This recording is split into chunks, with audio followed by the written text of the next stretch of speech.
هل البرق مقلاعه أم جحيم الجحيم؟ هل البرق مقلاعه أم جحيم الجحيم؟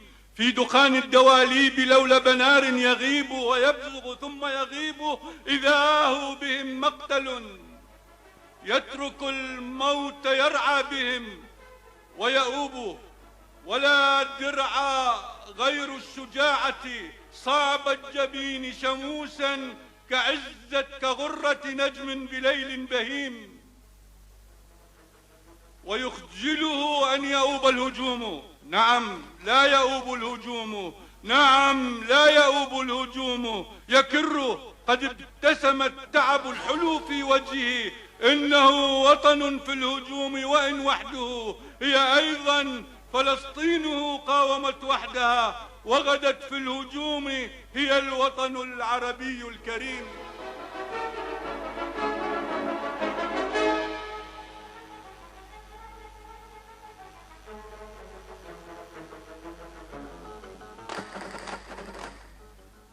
أقمت القيامة من حجر، أقمت القيامة من حجر، ما تراك إذا ما زرعت مدى الاحتلال هجوما سكاكين نارا قنابل موقوتة في الصميم. برغم التروس على صدرهم وقفاهم وقد دججوا بالسلاح تهاجمهم عاري الصدر، إلا تراب فلسطين يحميك ترسا. تهيم بك الأرض عشقا وأنت بها ألف عشق تهيم.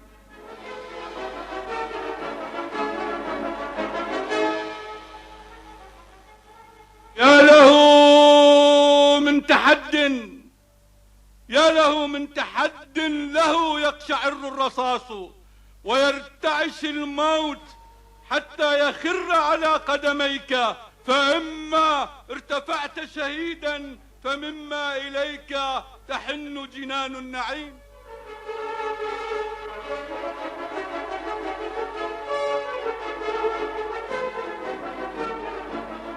يا له من تحد له يقشعر الرصاص ويرتعش الموت حتى يخر على قدميك، فإما ارتفعت شهيدا فمما إليك تحن جنان النعيم.